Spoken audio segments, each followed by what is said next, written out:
회사에서 직원들 연말정산을 처리할 때 홈택스를 적극적으로 이용하면 최소의 비용으로 간편하게 연말정산을 끝낼 수 있습니다. 특히 규모가 크지 않은 기업인 경우에는 홈택스로 연말정산을 하지 않으면 오히려 손해라고까지 생각될 정도인데요. 오늘 영상부터 시작해서 영상 3개로 회사 연말정산 담당자가 홈택스만을 이용해서 직원들 연말정산을 끝내는 방법을 확인해 보겠습니다. 회사에서 연말정산 업무를 처리하시는 분들에게 다소나마 도움이 되었으면 좋겠습니다. 우선 홈택스만을 이용해서 진행하는 연말정산에 대해서 전체 흐름부터 살펴보면요. 지금 화면은 홈택스 메뉴들 중에서 편리한 연말정산 온라인 간편 제출 서비스 화면인데요. 여기에서 유형 3에 설명된 방식을 이용하면 연말정산을 홈택스만을 이용해서 깔끔하게 끝낼 수 있습니다. 그럼 3번 유형으로 연말정산을 끝내려면 업무 처리를 어떻게 해 나가야 하는지 잠깐 살펴보겠습니다. 홈택스로 연말정산을 끝내기 위한 첫 번째 작업은 연말정산을 해야 하는 회사 직원들의 기초 자료를 홈택스에 등록해 주는 겁니다. 이 작업은 연말정산 담당자가 해 주어야 하고요. 오늘 영상에서 이 방법을 확인해 보겠습니다. 특히 중도 입사한 직원에 대한 입력 방법까지 확인해 볼 거고요. 다음 단계는 직원들이 직접 처리해야 하는 건데요. 본인들 명의로 홈택스에 로그인해서 본인들의 연말정산 간소화 자료를 확인해서 뺄 건 빼고 추가할 건 추가한 다음에 홈택스에서 바로 공제신고서까지 작성해서 회사로 제출해야 합니다. 이 과정이 홈택스에 익숙하지 않은 분들에게는 그렇게 쉽지만은 않으니까요. 혹시 도움이 필요한 직원이 있으면 이 영상 끝에 링크해 둔 영상 공유해 주셔도 좋을 것 같습니다. 직원 한 명 한 명 이런 것까지 다 알려주려고 하면 연말정산 담당자분들 연말정산 업무 끝내기도 전에 녹초가 되고 마니까요.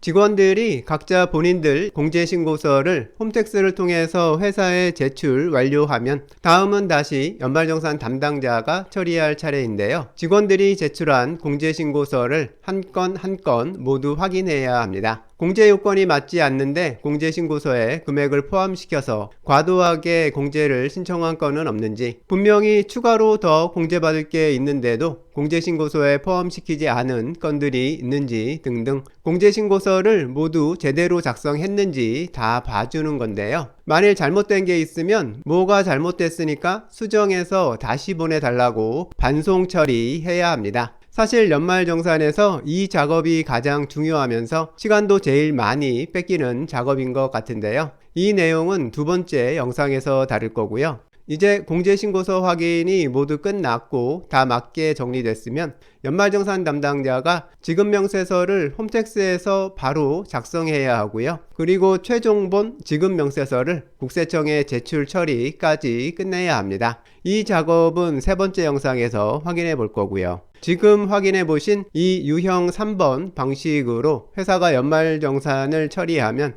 다른 시스템이나 인력 필요 없이 회사 연말정산을 깔끔하게 끝낼 수 있는데요. 이 방법은 회사 종업원이 2,000명 이하인 경우에 사용할 수 있습니다.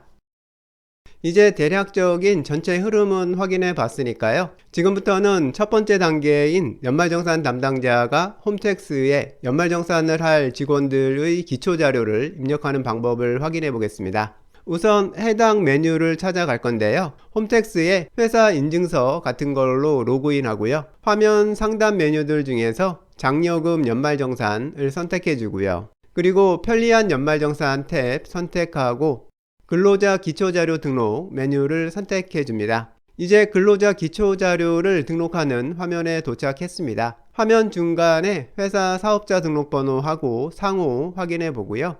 그 아래를 보면 직원들에게서 제출받을 자료를 선택할 수 있는데요. 여기에서는 공제신고서 제출을 선택하고 저장해 줍니다. 이렇게 하면 직원들 간소화 자료하고 공제신고서 모두를 제출받게 됩니다. 이제 본격적으로 직원들 기초자료를 등록해 보겠습니다.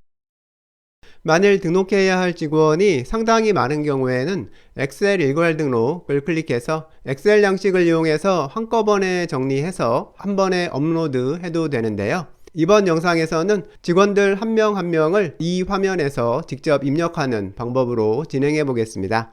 근로자 기초자료 등록 메뉴에서 추가 클릭하면 새로운 자료를 입력할 수 있는 팝업 창이 뜨고요.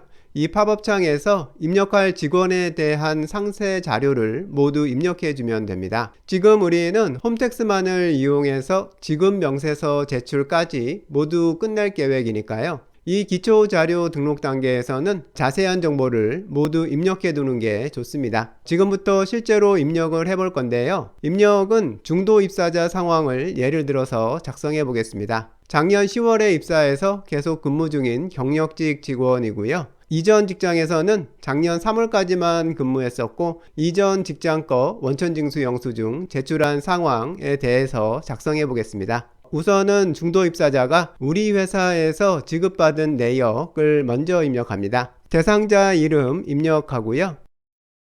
주민번호 입력하고 확인 버튼 클릭합니다. 그러면 근무하는 회사 내역이 불려오는데요. 바로 지금 근무하는 이번 회사가 현재 주된 근무지인 거라서 주현이 되는 거고요. 이제 이 경력사원의 현재 근무지 내용을 입력해 주면 됩니다. 먼저 근무기간 입력해 주고요. 급여부터 시작해서 해당되는 건은 모두 입력해 줍니다. 국민연금 건강보험 입력하고요. 제일 아래쪽에 있는 비과세 지급건도 해당하면 입력해 줘야 하는데요. 실제 입력 방법은 조금 뒤에 확인해 보도록 하겠습니다. 작성을 모두 끝냈으면 저장해 주면요. 현재 근무지에 대한 기초자료 입력은 끝난 겁니다. 이분이 신규 입사자였었더라면 이분에 대한 입력은 여기서 끝난 건데요. 하지만 이분은 경력직이고 원천징수 영수증도 제출했으니까요. 기존 직장에 대한 내용도 추가해 줘야 하는데요. 우선 기존에 다녔던 회사의 사업자 등록 번호 입력해 주고 확인 눌러서 회사 이름 불러오고요. 다음으로 추가 버튼 클릭해서 기존에 다니던 회사에서 지급받은 내용을 입력할 창을 만들어 줍니다. 우선 지금 입력할 회사 내용이 종전 근무지 내용이라는 것 다시 체크해 주고요. 이제 근무기간 입력부터 앞에서 했던 것하고 동일하게 모두 입력해 줍니다. 이제 비과세 내역도 입력할 게 있으면 비과세 감면 코드에 있는 조회 버튼 클릭해서 해당하는 비과세 항목을 찾아서 선택해 주면 되는데요. 해당 코드 불려왔고요. 이제 해당하는 금액 입력해서 추가 버튼까지 클릭해 주면 등록이 끝납니다.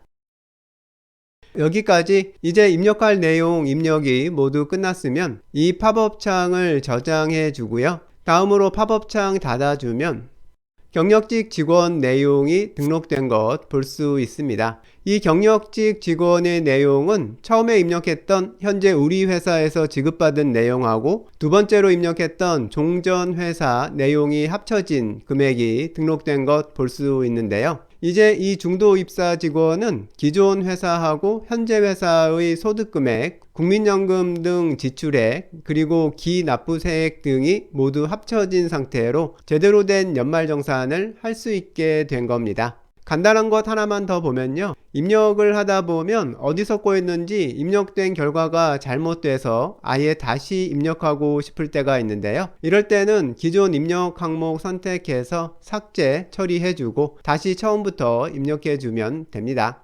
여기까지 기초자료 등록 확인해 봤고요. 다음 영상에서는 직원이 제출한 공제신고서를 관리하는 방법에 대해서 확인해 보겠습니다.